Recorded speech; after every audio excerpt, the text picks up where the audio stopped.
among the Chippewas. Was the summer of 1852 before Father Pierce arrived in Minnesota. As soon as the spring thaw permitted travel, he bade farewell to the Catholics of Mackinac Island and nearby St. Ignace, to whom he had ministered during the winter months. No data are available to show what route he took to reach his destination in the upper Mississippi region. Presumably he traveled southward until he came to the mighty river, on which plied the steamboats bringing immigrants, traders, and adventurers to the new country which had been opened up by an act of Congress on March 3, 1849. His trip up the Mississippi to St. Paul must certainly have excited him. The scenery was breathtakingly beautiful. High bluffs greeted his eyes on one side, heavily wooded except where the rocky cliffs rose so sharply as to permit no foothold for vegetation. On the other side stretched an undulating plain thickly covered with forest. There was little evidence of human habitation. Not until after the boat had reached Lake Pepin could he see here and there the homestead of a pioneer or perhaps the smoke of an Indian council fire. The frontier town of St. Paul, however, presented a different picture. Situated on a bluff on the east side of the Mississippi, it showed signs of enterprise and initiative. When this wilderness was constituted a territory of the United States in 1849, it had been nothing more than a trading post for the Indians. A few frame shanties and some log cabins made up the hamlet then known as Pig's Eye Landing. Now it had all the appearances of a thriving village. It was, as a pioneer journalist of the day described it, rife with the exciting spirit of North. The same editor wrote boastfully of its scenic and healthful location. This town, which was but yesterday unknown for the reason that it had then no existence, is situated on the east bank of the Mississippi River, about 5 miles south of latitude 45 degrees north, being about in the same latitude with the northern extremity of New Hampshire, and Vermont, and the central portion of the state of Maine. St. Paul is at the head of navigation on the river, being only 8 miles by land below the Falls of St. Anthony, of which we shall say more hereafter. In approaching St. Paul by passage up the river, after making a large bend around the Sioux Reservation on the western shore, a beautiful tract of well-wooded land at a distance of about half a mile. Below St. Paul, the entire village breaks suddenly upon the view, resting upon a bluff nearly 100 feet above the level of the river, and extending up the river about half a mile. At each end of the town, the bluff is cloven down, so as to afford a moderate grade down to the river, and these 2 points of access to the river make the upper and lower landing. A more beautiful sight for a town cannot be imagined. It must be added that bilious fevers and the fever and ague are strangers to St. Paul. St. Paul was the gateway to the Northwest country, home of the Sioux and Chippewa. All the supplies for the military garrisons strategically located throughout the territory had to pass through it. The traders who bartered for the furs of the Indians rested here en route to their wilderness rendezvous. Adventurers and missionaries made it a stopping point on their itineraries. Hence it was a scene of beehive activity that summer day when Pierce set foot on the river landing. An odd assortment of humanity, all of them an integral part of the booming town, rushed to mingle with the disembarking passengers. There were soldiers impressive in their colorful uniforms, traders in fringed buckskin, gaily dressed ladies sporting silk parasols to protect themselves from the heat of the sun, prosperous speculators resplendent in broadcloth, shifty-eyed gamblers looking over the new arrivals for prospects, dusky-skinned savages, mostly Sioux, as well as the ordinary rank and file of citizenry to be found in any frontier settlement. The old priest took in all these strange and interesting sights, but only in passing. With his carpet bag in hand, he pushed through the crowd and made his way to the upper town. He was anxious to meet his new superior and receive his assignment. When he presented himself at the door of the 3-story building that served as cathedral, episcopal palace, rectory, and school, he was immediately drawn to the pudgy, bespectacled prelate who introduced himself as Bishop Cretin. The two men had much in common. Both could look back upon years of faithful service as priests and missionaries. Both shared the pioneer's love for change and adventure. Perhaps it was this latter trait, quite as much as his need for priests, that prompted Cretin to accord the veteran missionary such a warm welcome. Whatever the case, The interview resulted in the appointment of Pierce as director of all the Indian missions north of the Mississippi. He was also entrusted with the spiritual care of whatever whites happened to live in the territory. It is understandable why the Bishop of St. Paul granted such free rein to the newcomer. He wrote to the directors of the Lions Mission Society. This diocese comprises part of that of Milwaukee and Dubuque and extends from Lake Superior to the Missouri. In all that vast country, there is only one priest and 2 poor frame churches. The small city of St. Paul, where 18 months ago only a few huts could be seen, has now 3,000. Souls, 2 newspapers, 3 Protestant churches, although Catholics are in the majority. The government has just bought fertile lands lying on the Mississippi banks, so that soon new congregations will have to be provided for. The upper part of the diocese contains 36,000 Indians who have been quite neglected hitherto, but we must try to convert some of them. It was in this neglected sector of the Diocese of St. Paul that Father Pierce was to spend the rest of his active life. 3 different Indian tribes made it their home: Chippewas, Sioux, and Winnebagos. The latter were alien to Minnesota, formerly settled in Iowa on the Turkey River. They had been removed to lands west of the Mississippi by government order to act as a buffer tribe between the mutually hostile Chippewas and Sioux. Their area of concentration was in the neighborhood of Long Prairie, where after August 1851 they were under the jurisdiction of an earnest young Italian priest, Reverend Francis de Vivaldi, whom Cretin had recruited in Europe. North of the Winnebago territory lived the Chippewas, while to the south were the Sioux. So strained were the relations between these 2 tribes that the United States government was obliged, in 1849, to establish Fort Ripley for the express purpose of maintaining peace between them and preserving law and order among the white inhabitants.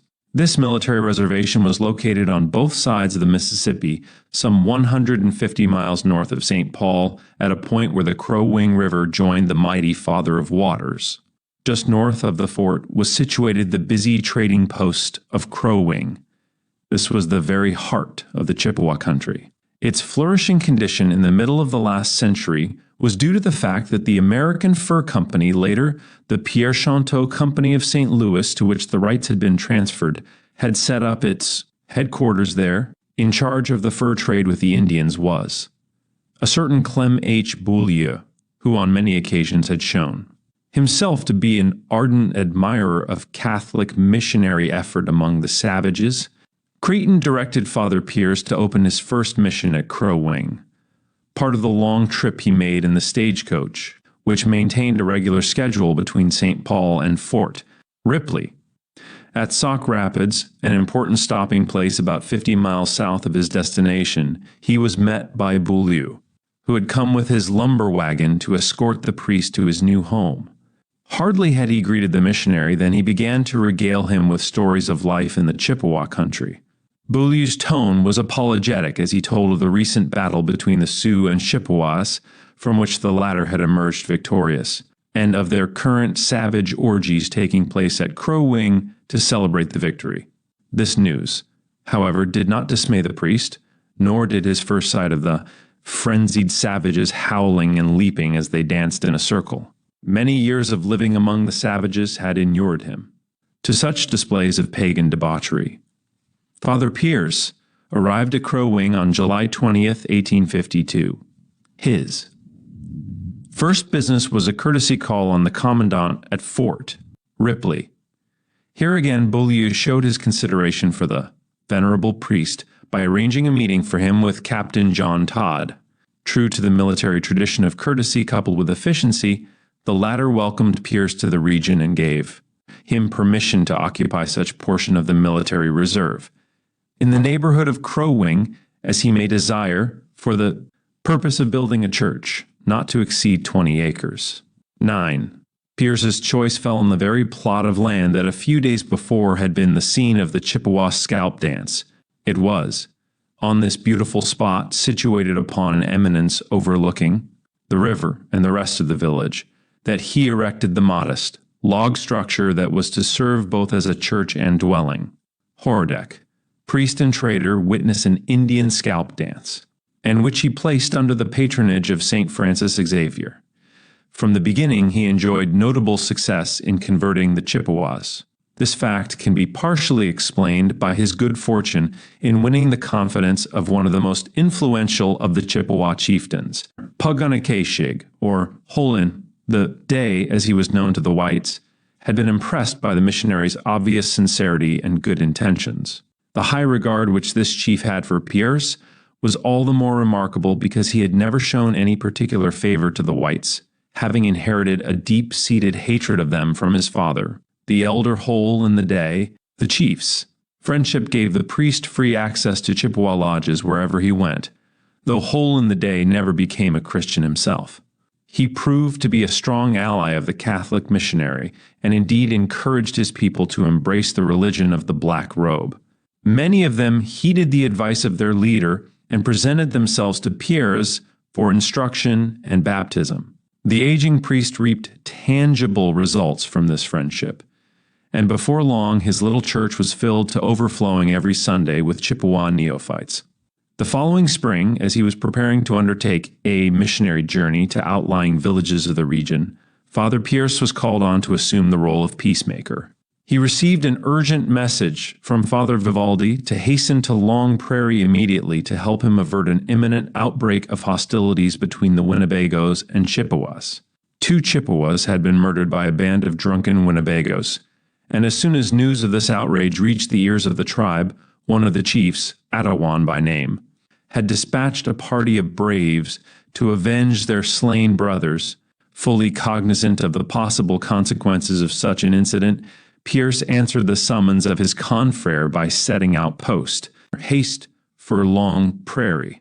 With only a trusted Chippewa to guide him, he covered 40 miles of difficult terrain and arrived there in time to prevent further bloodshed. Fortunately, he was known and respected by Attawan, who was persuaded to allow him to act as mediator. Later, reporting the episode to the Leopoldine Association, he wrote, "I spoke to them in their language about the wickedness of fighting a neighbor tribe and the evils of murder, and offered myself as a mediator for the return of the scalps. Thereupon the chief reached out his hand and said, 'My father, your words have opened my heart. I will follow you. According to your wishes, we will go home and attend to our fields and listen to you and to the Great Spirit.' 13. The Chippewas returned peacefully to their village, apparently mollified by the missionaries' impassioned words, as well as by the gifts now offered them, bread and pork from Vivaldi and tobacco from the Winnebagos. As for the latter, they begged Pierce to stay with them until formal peace had been concluded between their nation and the Chippewa. He was unable to comply with this request, for his own urgent work at Crow Wing that had been interrupted when he came to Long Prairie compelled him to return at once. That summer, he made 2 missionary journeys to Chippewa settlements east of Crow Wing. The first was to Mille Lacs, a 2-day trip from his headquarters. The journey, which Pierce claimed to be the most difficult he had ever undertaken, was made almost entirely on foot. He himself carried baggage weighing some 70 pounds portable chapel equipment, religious articles, and blankets. One of his guides shouldered a birch bark canoe weighing 200 pounds, and the other carried the food and cooking utensils. In one of his letters, Pierce gives us a vivid description of this trip. It is impossible to travel on horseback in summer because the road lies through 5 deep, dirty swamps, and over thousands of fallen trees and execrable hunters' trails. For 2 days we traveled amid indescribable hardships. On such a wretched way, I often stumbled over roots, and I once had such an unfortunate fall that I was obliged to remain where I fell for some time until I was rested and could rise. The worst feature of this trip was the fact that in my hasty departure I forgot my mosquito netting and my gloves, and for 2 days I had to keep waving a leafy branch about my head to keep off the never-ceasing swarms of mosquitoes. In this process, my hands were tortured. Nevertheless, I was so badly stung about the face and on the hands by the bold attackers that I suffered as much pain from the bites as if I had a severe case of nettle rash. At the close of the 2nd day, we came so close to the Indian village that we could see their wigwams. Our attention being taken away from the canoe for the moment, it struck a tree in the water, and we had to land at once and spend the night in a swamp. The missionary was richly compensated for making this arduous trip to Mille Lacs, for Gegonabi, head chief of the Chippewa Nation, gave him a warm welcome. He summoned the men of the village to his own lodge to listen to Pierce's words. Afterward, the chief arose and offered the priest his hand as a token of his submission to the teachings of the gospel. Many of the braves followed his example, and during the 3 weeks that Pierce remained with them, he baptized 26 of them, including Gegonabi himself. Before taking leave of this mission, he supervised his converts in constructing a small church.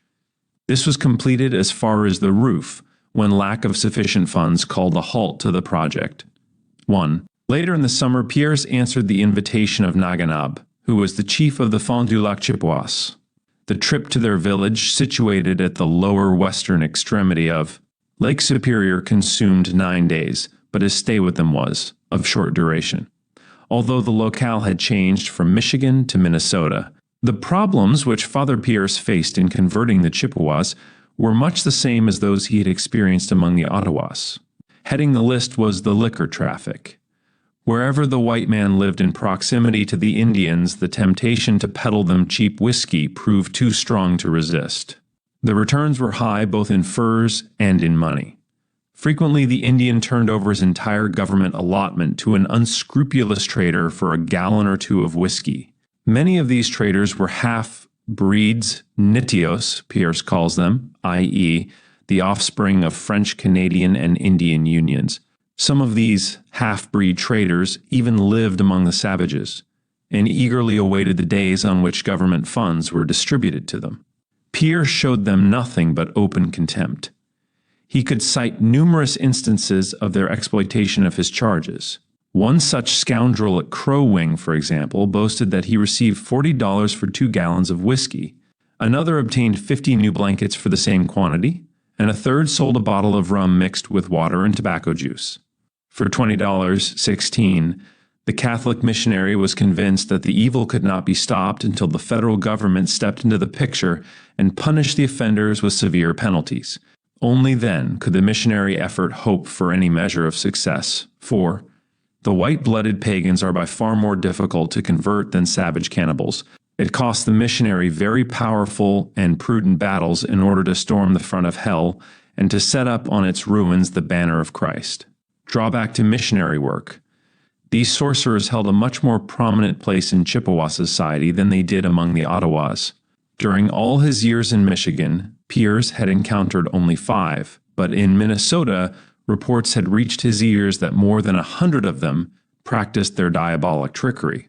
But even when the whiskey peddler and the medicine man were eliminated from the scene, the perennial problem of mission poverty remained. The supply of funds was never great enough to keep pace with expansion. Very often, missions that showed great promise had to be closed because of lack of money. The expenses of a missionary were many and great. Trips to widely scattered points in his territory were costly. The guides had to be paid as well as fed. Wherever a mission was established, a church and school had to be erected. Since Pierce had no assistants whom he could place in charge of these stations, he had to hire catechists from among the more advanced of his neophytes, who would then instruct the others. Of all the priest's problems, perhaps the most serious was the financial, and this was the one that was never entirely solved. Whatever monetary aid Pierce received from his bishop or the missionary societies of Europe was always woefully inadequate, and he could only hope that the next donation would be more substantial. Pierce's priestly concern for souls was not confined to the Indians. Bishop Cretin had instructed him to provide spiritual care also for the white settlers who happened to be in the territory. As early as August 21, 1852, he paid a visit to the Catholics living in Sauk Rapids. He was here again on May 1, 1853, and on both occasions was kept busy blessing marriages and conferring baptism. The question of erecting a suitable structure for a church was discussed during these visits. October 17 of that year, Father Pierce blessed a small log church dedicated to St. Luke and offered Mass in it for the first time. From that date, his visits to this thriving frontier community were more regular. However, the parish was closed in 1868. By order of Father Pierce, it was not reorganized until 1918. The incident which brought about this drastic action furnishes one of the many interesting stories told about the old missionary. Vandals had broken into the church one night in 1868 and forcibly opened the tabernacle. They scattered and desecrated the sacred species and stole the altar vessels. When Father Piers arrived the following Sunday and discovered the deed, he denounced the perpetrators of such impiety from the pulpit and thundered that the malediction of God rested on the place, and that no Catholic parish would exist in Sauk Rapids for the next 50 years, whether or not it was merely coincidental that the present parish was not established until 1918. This legend is generally accepted by the old-timers. As one of them put it, "By gosh, Father, he struck it." Each of the several attempts actually made during this period to reorganize the parish failed.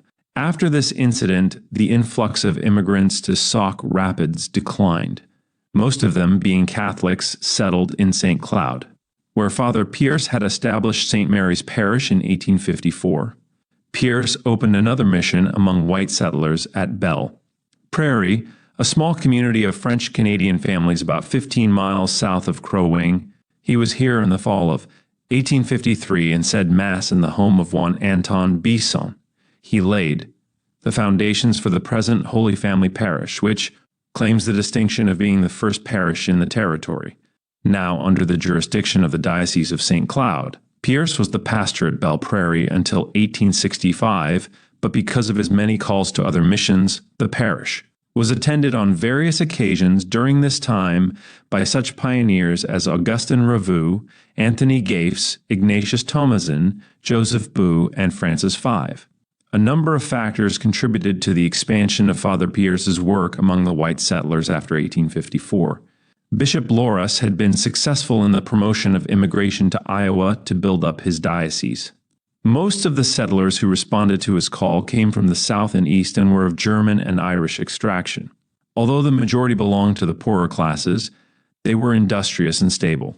The Diocese of Dubuque grew so rapidly with this influx that Loras was often hard-pressed to provide priests and money to establish the parishes that were needed everywhere. In 1838, there were not more than 400 Catholics living in the state of Iowa, but by 1851, this number had increased to 15,000, and 3 years later to 20,000. Minnesota was not seriously affected by the wave of immigration until well after the mid-century mark was passed. One reason for this was that few were willing to risk their lives and property to homestead in a country still filled with hostile Indian tribes. Not until Minnesota was organized as a territory and the government opened it to white settlement did great numbers consider the opportunities afforded. Moreover, Bishop Cretin, who arrived in St. Paul in 1851, was reluctant to adopt the measures used by Loras in order to populate his diocese. His immediate attention was directed to the problem of finding enough priests to take care of present needs. Also, before he gave his name to the project, he wanted to make certain that all the claims being made by self-interested land speculators about the productivity of Minnesota soil as an inducement to immigration were true. 2 years in the territory, during which he had many opportunities to study these facts at first hand, convinced him of the truth of the claims, and he wholeheartedly endorsed those projects which had as their aim to bring Catholic settlers to the diocese. He showed his solicitude for the spiritual welfare of the immigrants by listing in various publications the places where churches were already to be found or were soon to be opened. As Father Piers's sentiments in these matters closely paralleled Cretin's, he decided to take an active part in colonizing the Minnesota territory. It was as yet but sparsely settled by white men. Most of these were transients, land agents, merchants, traders, and soldiers who had no real interest in the land as a way of life, no matter how many of these moved into the territory. Piers knew that they would make no permanent contribution to the land economy there, and he had still another motive in promoting colonization. As a Catholic missionary, he was unwilling that the country be settled by other than devout coreligionists. He tried first to interest his own countrymen in migrating to Minnesota. He wrote letter after letter to his friends and relatives in Carniola, urging them to take advantage of the many opportunities that life on the frontier offered them to better themselves socially and economically. But very few Slovenes heeded his advice. Disappointed by this initial failure, he turned his attention to German Catholics. The element of time was important, and he realized that if Catholics were to play any part in the colonization of Minnesota, he would have to redouble his efforts. He inserted articles and advertisements in leading German papers in this country and Europe, which spoke in glowing terms of the richness of Minnesota prairie land, of the wealth to be found in acres upon acres of standing timber, and of the healthful climate the place enjoyed the year round. He wrote, "Make haste, dear Germans, to precede all others, and pick the best places that are to be found in America for your settlement. You will certainly find the best land, the healthiest region, and all freedom, and you will be provided for spiritually." The bulk of his correspondence urging German colonization of Minnesota seems to have appeared in the pages of the Wahrheitsfreund, an influential German newspaper of the day published in Cincinnati. He also was able to reach many others through the medium of a little brochure which he wrote and incorporated as an appendix to his book Die Indianer in Nordamerika, entitled Eine kurze Beschreibung des Minnesota Territoriums. It supplied in detail vitally important information on such questions as the exact geographical location of the territory, the topography of the region, the kind of timber to be found there, the water supply, data on soil and climate, the names of the principal rivers and lakes, cities and towns, etc. His campaign for German Catholic immigration to Minnesota seems to have produced the desired effect. Many of the families who are now well established in Stearns County and elsewhere acknowledge the influence of Pierce as the reason for their settlement in this part of the country. As Archbishop Ireland noted on one occasion, first in time, as first in zeal and in the output of energy, was the great missionary of northern Minnesota, Francis Pierce. He it was who ministered to the spiritual wants of the white-faced pioneers, traders, or searchers of homes when no other priest was within scores of miles. He it was who, aware of the wealth hidden in the soil of Stearns County, undertook to make this region a garden of Catholicity, and with might and main worked to bring hither Catholic settlers. Wielding a facile pen, gifted with poetic fancy, skilled in description, he filled week after week the columns of German papers in America and Europe with vivid picturings of the region, beckoning hither all who craved for happy homes, who foresaw in the cultivation of the land prosperity for themselves and their children.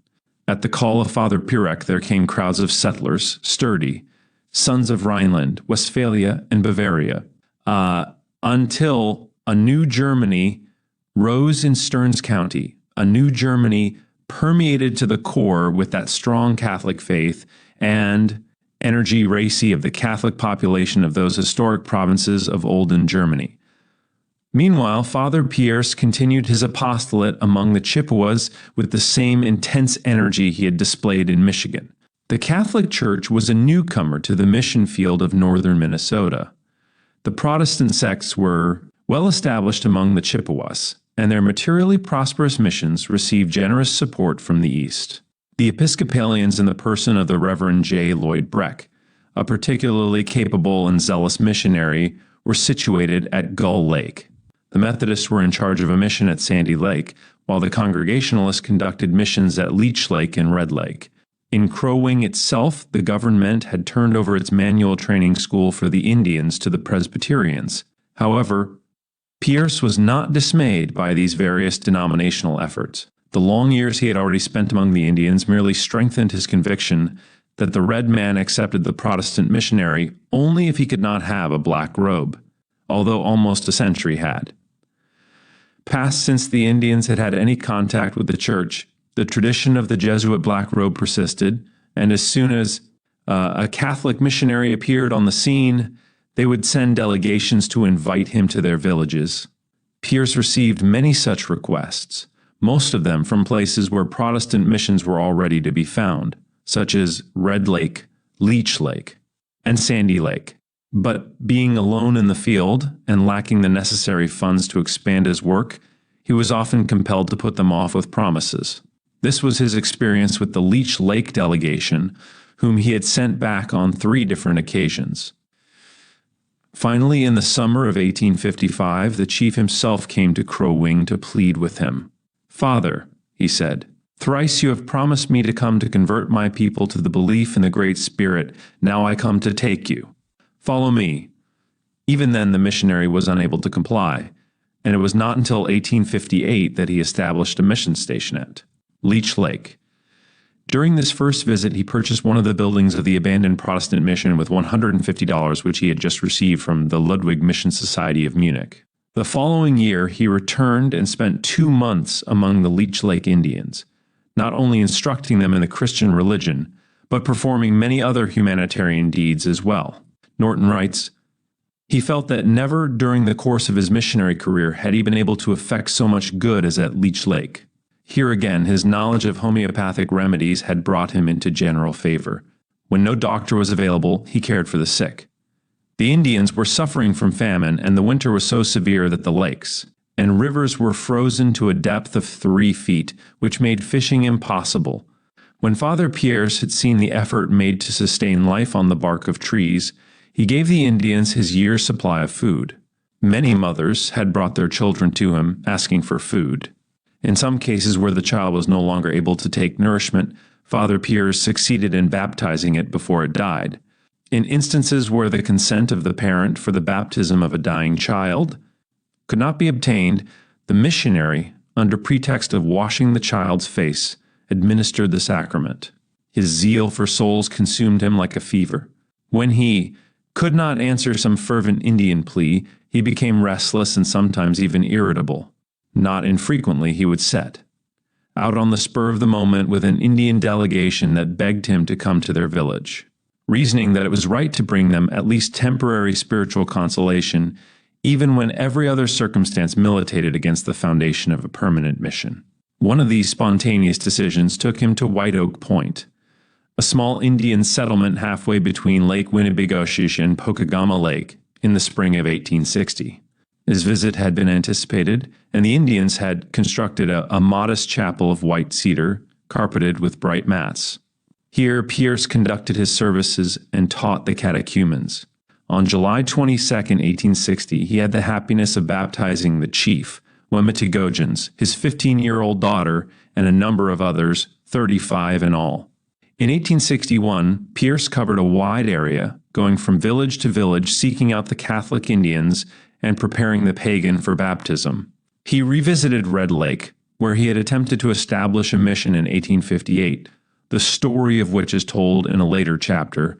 On his return trip to Crow Wing, he stopped at Otter Tail Lake, where he found 50 French-Canadian families, Big Pine Lake, where a small village made up mostly of Catholic half-breeds was located, and Squaw Point, where he discovered a peaceful tribe of more than 300 heathen Indians. Since they seemed eager to learn the truths of the Christian religion, he stayed with them a week and promised to return the following year or to send another priest. Upon returning to his headquarters, Pierce rested briefly before going to St. Paul to report to Bishop Thomas L. Grace, who had succeeded Cretin. While noting the progress he had made in the Chippewa country since taking up his residence at Crow Wing, he emphasized the urgent need for coat workers in order to ensure any permanency. He pleaded with Grace to send him helpers without delay, but the latter could do no better than promise him 2 young priests in the spring, Fathers John Ireland and Theodore Venn. The old missionary returned home happy in this thought, but as events turned out, neither of the priests was sent on the Chippewa missions. The outbreak of the Civil War and the government's call for volunteers to serve in the Union Army made it necessary for Bishop Grace to reverse his decision. By the close of 1861, Minnesota had sent 4 regiments, and a 5th was in the process of formation. To this latter, the future Archbishop of St. Paul was assigned as chaplain. Father Venn was retained at St. Paul to carry on for those coat workers now with the troops. Thus, once again, Father Pierce was obliged to put aside all thought of expanding his work among the Indians. The same circumstances, however, which deprived him of the able assistance of these 2 priests, presented him with the opportunity of rendering an unusually distinguished service in the interests of the common welfare. On August 18, 1862, a war party of Sioux braves attacked the little village of traders and employees in the Lower Sioux Agency on the Minnesota River. Many of the inhabitants were murdered in cold blood, and stores and houses were looted and burned to the ground. This attack, instigated by the treacherous Sioux chief Little Crow, was the first of a series of similar, bloody depredations throughout the Minnesota Valley. Little Crow had seized the opportunity to strike a blow against the whites, whom he hated intensely, by taking advantage of the absence of so many of the male population who were serving in the army. The Sioux Massacre, as it is known, lasted a little over a week, but during that brief period over 700 dread persons had been murdered, 200 had been taken captive, hundreds of homes and barns had been burned, thousands of horses and cattle stolen, and the entire country ravaged and laid waste. As the havoc spread throughout the area and more settlers fell victims to savage fury, thousands packed up a few belongings and fled to more distant points in the state. Others left Minnesota never to return. The fears of the settlers were increased when rumors reached them that the Winnebagos and Chippewas were planning to make common cause with the Sioux. These reports were not entirely without foundation. There was every reason to believe that the two tribes had been in communication with the warring Sioux. If these tribes succeeded in putting aside their own differences for a time, their combined forces, which according to conservative estimates numbered more than 10,000 warriors, could constitute a serious threat to the security of Minnesota. Actually, evidence was later uncovered to the effect that the Winnebago chief, Little Priest, and some of his braves were involved in one of the Sioux attacks. As for the Chippewas, 2 or 3 restless bands had assembled at Gull Lake and were behind the plundering of homesteads in the vicinity of Ottertail Lake, Leech Lake, and Crow Wing. Playing a decisive role in these disturbances in the upper Mississippi Valley was the aforementioned Chief Hole in the Day, who was already under the suspicion of the government. In fact, on the very day that the Sioux hostilities broke out in southern Minnesota, the Chippewa agent at Crow Wing, Lucius C. Walker, handed the commander of the military garrison at Fort Ripley a written order for the arrest of Hull in the day 34. The chief, however, eluded his pursuers by crossing the river and taking refuge at Gull Lake. Several attempts to arrange parleys with him in order to reach an understanding failed. Hull in the day refused to appear at Fort Ripley to meet with the United States Commissioner of Indian Affairs, William P. Dole, who was in Minnesota to conclude a treaty with the Red Lake Chippewas, and whom Governor Ramsey had asked to intervene in the current trouble at Crow Wing. Only after repeated insistence by his advisers that he meet with the government officials did Hull in the day agree to a compromise. He appeared at Crow Wing in great state, attended by a large contingent of braves in war. Paint. Moreover, by his orders, many more warriors were scattered throughout the area to guard the approaches leading in and out of the fort.